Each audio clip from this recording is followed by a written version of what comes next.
Aren't you guys glad that we have a God that we can serve? That regardless of what we're doing, He's there to take care of our need. You know, last week we had looked at the greatest deception that the devil ever told mankind. And in that deception, growing up in Fremont, California, my dad had a redwood fence, and it was tongue and groove, and so that fence was tight. But my dad also ran a 2x4 across the top. And so in that 2x4 that was running across the top, you know, it's kind of like, I'm wearing all black today. Dennis, when he walked in, he says, "Hey, Johnny, how's it going?" So I said, "I walked the line." But that really is the truth. How many of you guys have ever tried to walk on a 2x4, 6 feet up in the ground, and walk the fence, and when you're walking the fence, what happens on that 2x4? What happens, Vicki? You're going to crash. But see, I don't know if I was the one that instigated or if it was my brothers. I will probably take responsibility because I'm the oldest. And my sister probably would look at us and say that we were stupid when we were doing that. But we would get up on the fence, we would climb up there, and we could climb up onto the roof because it had that rail. So I had the brilliant idea, let's walk around the fence. How many of you guys could see that that may not be a good thing? 7, 8-year-old boys walking on a 2x4, 6 feet up in the air. Somebody's gonna get hurt. Am I right? And let your imagination go from there. So when we're walking the fence and we're walking that line, or what about you guys growing up? Dennis, you didn't have curbs here in Pixley, but where I was raised, we had curbs. And we would ride our bicycles on the curb. And we would see how far we can go riding down, the street on the curb. Any of you guys were ever that, I was going to say that dumb or that stupid? You don't have to raise your hands because I would raise it and say I did that. Because we wanted to see how close to the edge we can get and walk it without falling off. How many of you guys have ever done that? What about whenever you guys go to Sequoias or you guys go to Yosemite or the Grand Canyon and you're standing out at the Grand Canyon and here's the rail and you say, I can get a little closer and I can go and look over.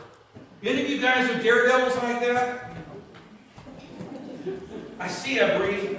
And Bree said, she sent me a message last night. She says, hopefully, she said, your message will basically inspire to go out and, that it will be something that she can remember. So hopefully today, the message will be something that you've never seen before, and you will remember it for the rest of your life. Because we're looking in Matthew chapter 24. And in Matthew chapter 24, we're going to begin with verse 32. And just so you guys know, how many of you guys need a Bible? If you need a Bible, we have Bibles for you. Because we want everybody to have a Bible. And today I'm going to be reading out of the Message. So if my Bible reads a little bit differently than yours, don't throw stones at me and say, hey, that's not what it says in my Bible. But I like what it says in the Message Bible today. So we're going to begin in verse 32. It says, take lesson from the fig tree. From the moment you notice its bud, the merest hint of green, you know that summer is just around the corner. So it is with you. When you see all these things, you know that He's at the door. Don't take this lightly. I'm not saying this just because of some future generations, but for all of you, this is the age continues until these things take place. Sky and earth will wear out, but my words will never wear out. And then it goes on, it says, but the exact day and hour know no one, not even the angels in heaven. The Son only, the Father only knows. And it says the arrival of the Son of Man will take place in times like Noah, before the great flood. Everyone was carrying on as usual, having a good time right up to the day that Noah boarded the ark. And they knew nothing until the flood hit them and swept everything away. Father, I thank you, Lord, because you're so concerned about us, that you gave us your Son. Lord, I ask that as I share share the gospel message today, Lord, that you would help me to present it in a fashion you've given it to me. In Jesus' name, amen. We don't know the day nor the hour that the Son of Man is going to return. Did you know that it's hard to serve two masters? How many of you guys know that you cannot be in two places at one time most of the time? While we were on our vacation, we were actually in 4 places at one time. We were in 4 different states because we were at Four Corners, New Mexico. And the truth is that really scientists have said that that's not the exact location of Four Corners, New Mexico. But regardless of that, the Navajo put a little placard there, and you go out there and you can stand there, and you can stand in 4 different states at one time. That's pretty much the only time you could be in 2 different places at one time.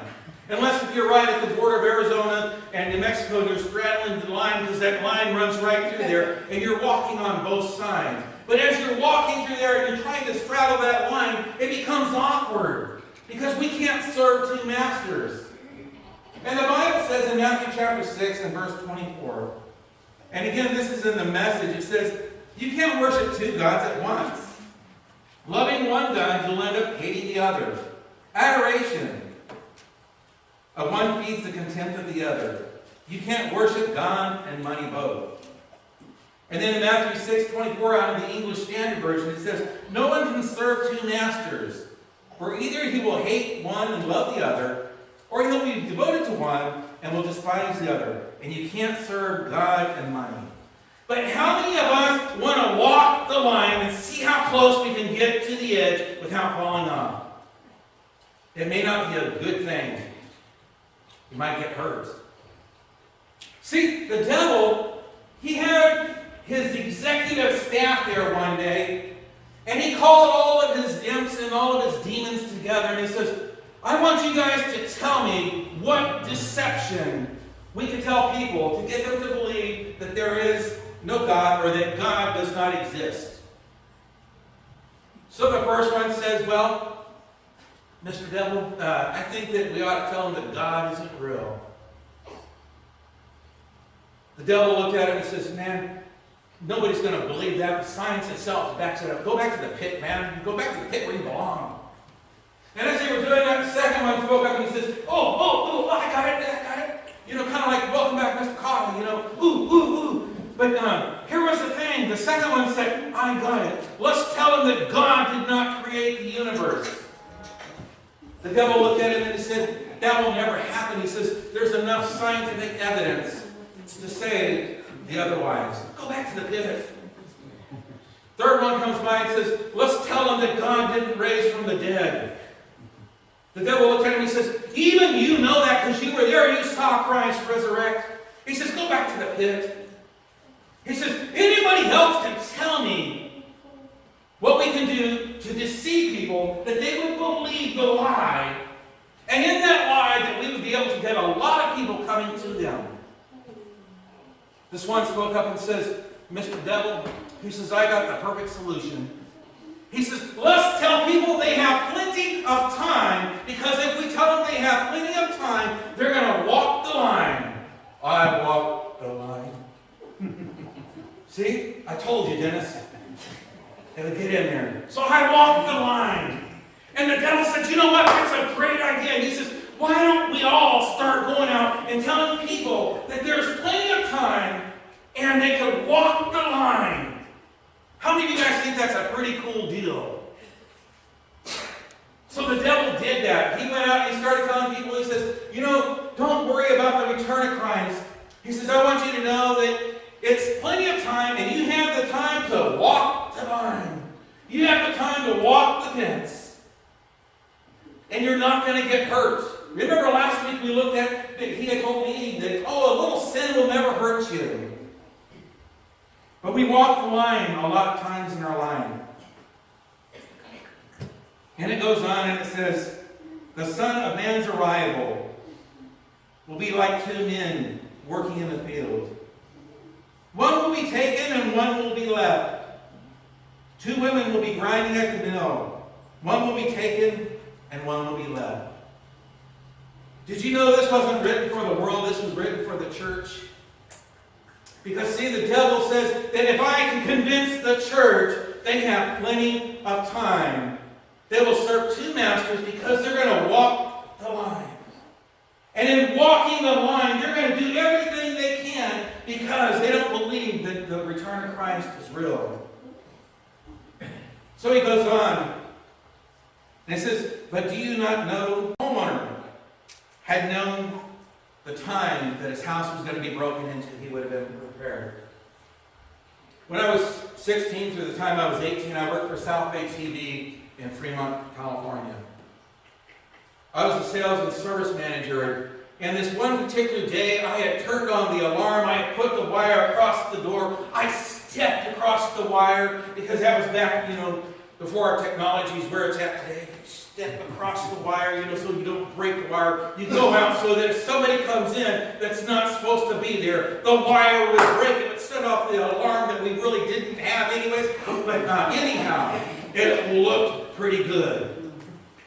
So I had done all that, and I had actually made sure that the wire was going across so that it would actually turn on the alarm in the case that it needed to be. And I come in the next morning, and I walk in, and I look around, and this blank look, I'm sure just came across me because I started looking around, and all the TVs in my TV store that you could fit through the in between the studs were missing. All the VCRs, all the laser players. Remember the big record laser players? Those were all missing. All my TVs that were portable enough to fit through a 16-inch stud were missing. And my heart just sank. And I said, I know I had turned on the alarm. But what happened is the thieves came in and they busted in between the 2x4 studs on each side. In that 16-inch area, they came in through the alley that was there and punched a hole in the wall and came into the bathroom and cleaned us out. If I had known that they were going to have been there, I could have done something to prevent it. I could have wired the back wall. I could have, put electricity running through the wall so that when they came in there, they would have got shocked. You guys understand what I'm saying? It says, if we knew the day or the hour that Christ was returning, we would be prepared. But see, the truth is, none of us know the day nor the hour. Not even Jesus Christ himself knows that. It says only the Father. And then continuing on in verse 45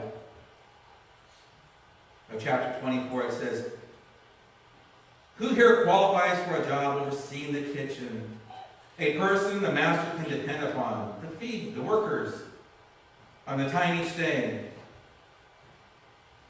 And it says someone the master can drop in unannounced, and I'll always find him doing his job.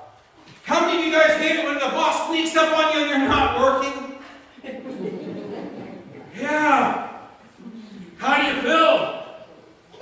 What about when your feet are above the desk and you're not even supposed to be in the boss's chair and you're kicking back with your feet on his desk because you're not working? Rogers, did that ever happen to you? Oh wait, you're the boss. You can do that. But Bucky, if somebody was to do that in your store and they were supposed to be working and there was a job to be done and you walked in on them, how would they feel? How would you feel? If you walked in on somebody that was not prepared for your arrival. It's not like the boss comes by and says, I'm coming down the corner. Actually in prison it was kind of that way. You had snitches in the saying in the prison was snitches get stitches. But anyhow, what happened is sometimes those inmates would tell other people that staff was walking. They would say, walking. And that would let them know that there was somebody that was in an authority position that was walking in there. I could have stopped it in my class real quickly because I said, if you guys ever do that, I will write you up. Because whenever you do that, it disrespects me and it tells the staff that I'm allowing things to go on in my classroom and I don't have control of my classroom. I said, you will never do that. And it stopped pretty quickly. But see, the truth is, sometimes we don't know the hour that the Son of Man is coming. And as we go into chapter 25, it says, God's kingdom is like 10 young virgins who took oil lamps and went out to greet the bridegroom. It says 5 were silly and 5 were smart.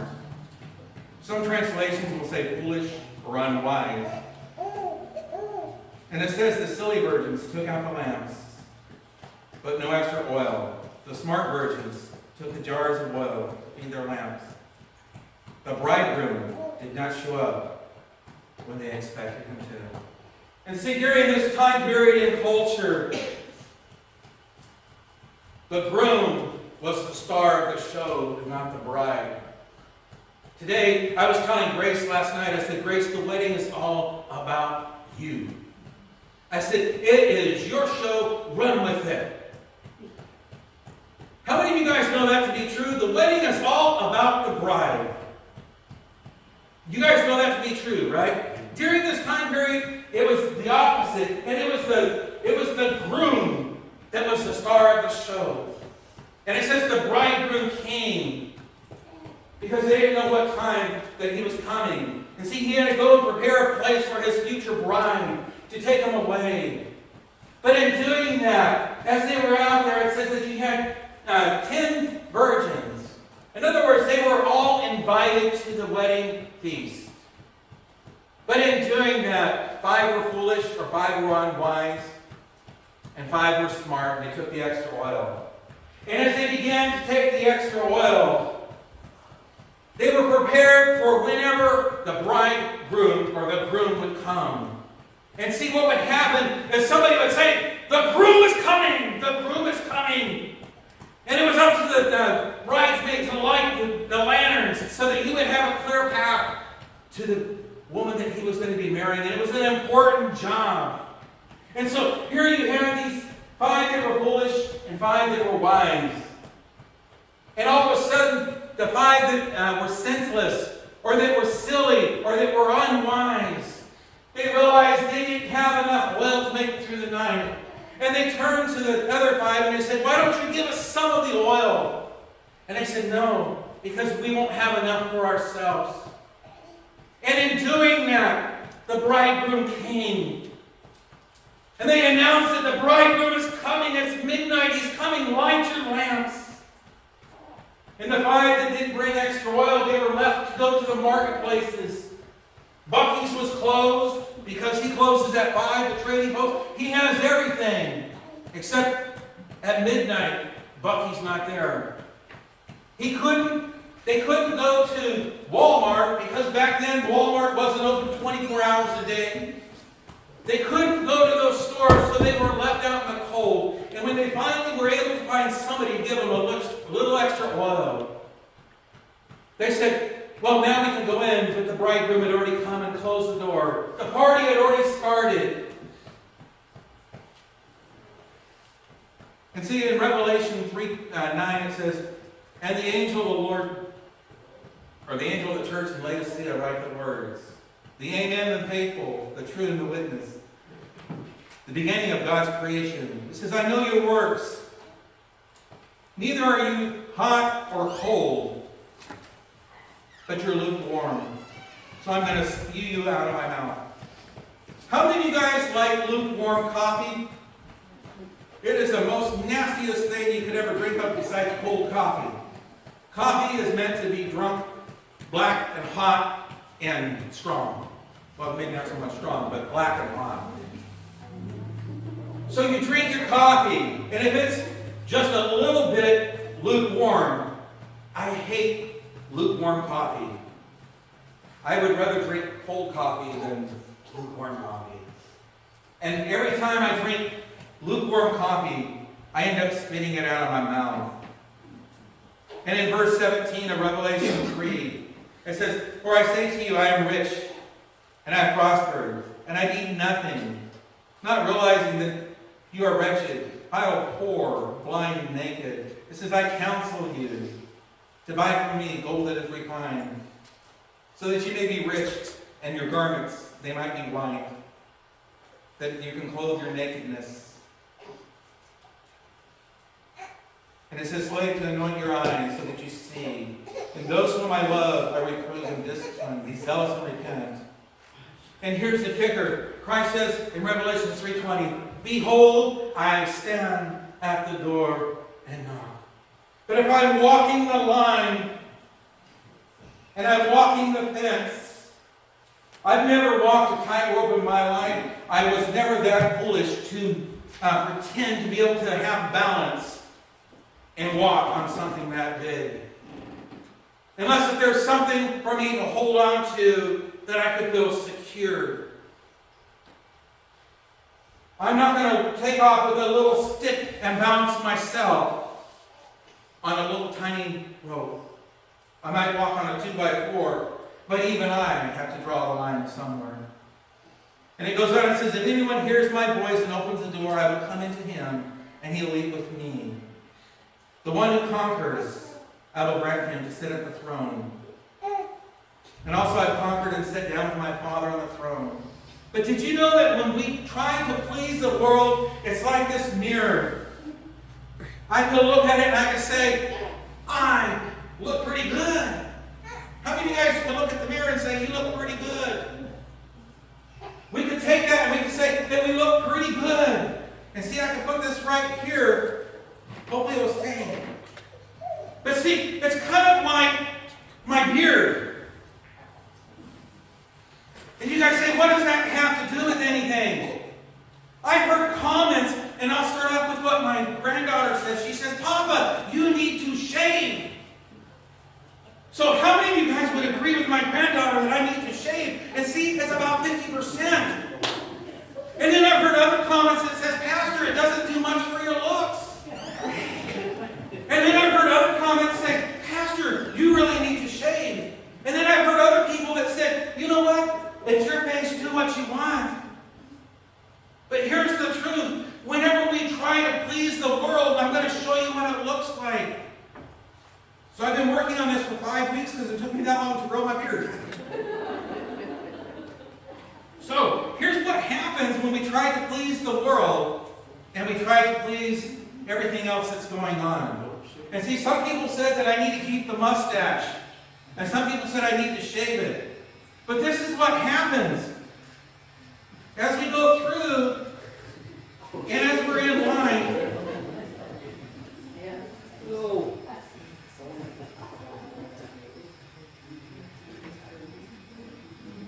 if I was just to shave half of it, how does that look so far?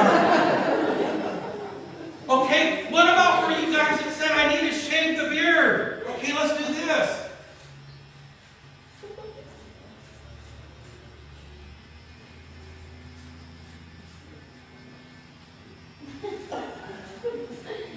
I told you to see something that you've never seen before.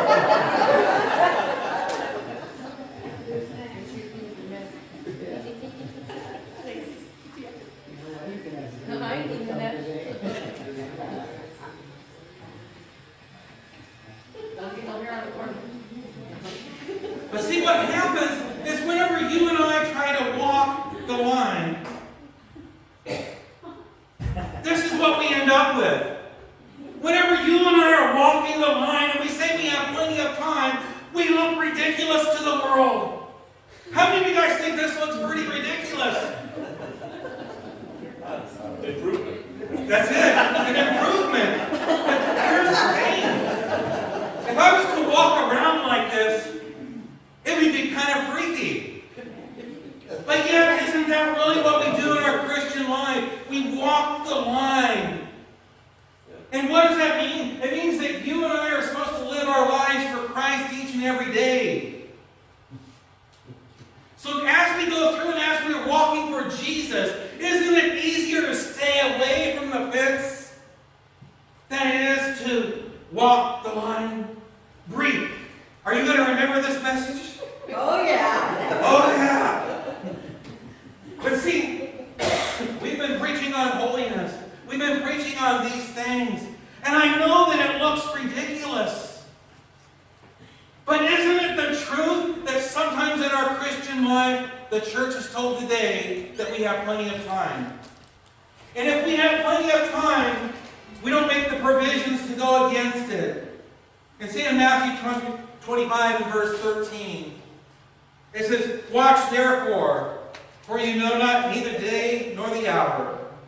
What about Mark 13, 33 through 37? It says, but concerning that day or the hour knows no one, not even the angels in heaven, nor the Son, but only the Father. It says, be on your guard and keep awake, for you do not know when he will come.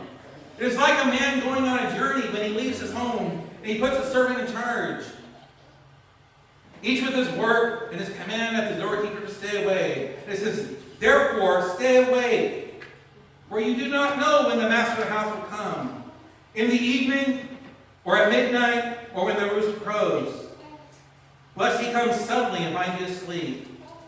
And here's what it says in Romans chapter 12, verses 1 and 2. It says, I appeal to you, therefore, brothers, by the mercies of God, to present your bodies a living sacrifice, holy and acceptable to God, which is a spiritual worship. And it says, do not be conformed to the world, but be transformed by the renewing of your mind, that by the testing that you may discern what is the will of God, what is good and acceptable and perfect.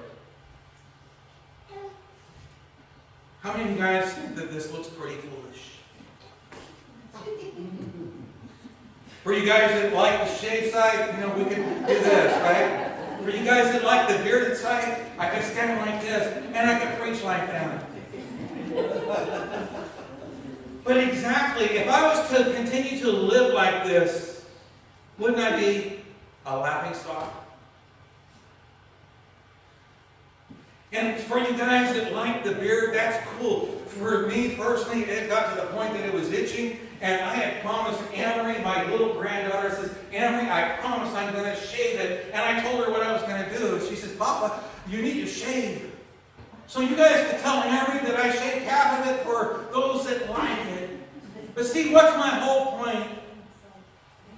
Is that in our lives, sometimes in our Christian life, we find ourselves that we want to walk the line. And we don't want to live for Jesus on Monday, Tuesday, Wednesday. We'll live for him on Thursday because it's community prayer. Somebody might see me. Rod Biddick and I, we walk around the town. And people kind of get to know us.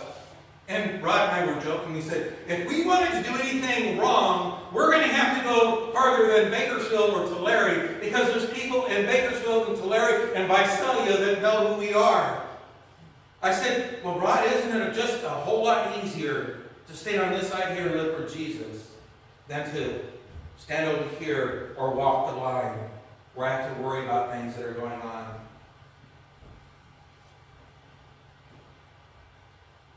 The truth is that a lot of times we find ourselves walking the line. I don't know where you're at. Maybe this was just for me, but it was a way to have kind of a little bit of fun. So really, I had been working on it for 5 weeks, because 5 weeks would be tomorrow, and I don't know if I could have made it that far. We need to live for Jesus every day of our life. Not just halfway or on this side, because it looks ridiculous. Church, if you'll stand with me. As Kathy had said, these altars are always open.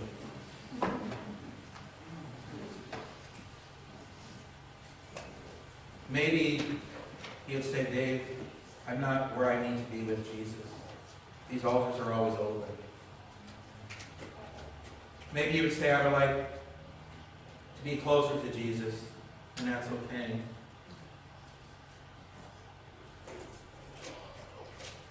The truth is that we can all go to Jesus where we're at. But it's kind of nice sometimes to come to an altar and have somebody else pray with you. We're going to close in prayer. And as we close in prayer, don't forget that we have community worship tonight. I'm probably not going to show up like that tonight. Let's pray. Father, I thank you, Lord, that you challenge us. You challenge me to live my life for you every day of my life. Lord, because if I'm walking the line of If I'm trying to please the world, please you, it doesn't look right. It looks ridiculous. Lord, I pray that you would draw us all closer to you. Father, I ask that you just watch over us, love us, and bring us back together. And Lord, I ask that you would help us to remember this sermon. Lord, that if we do talk about it, that we would tell the truth. In Jesus' name, amen.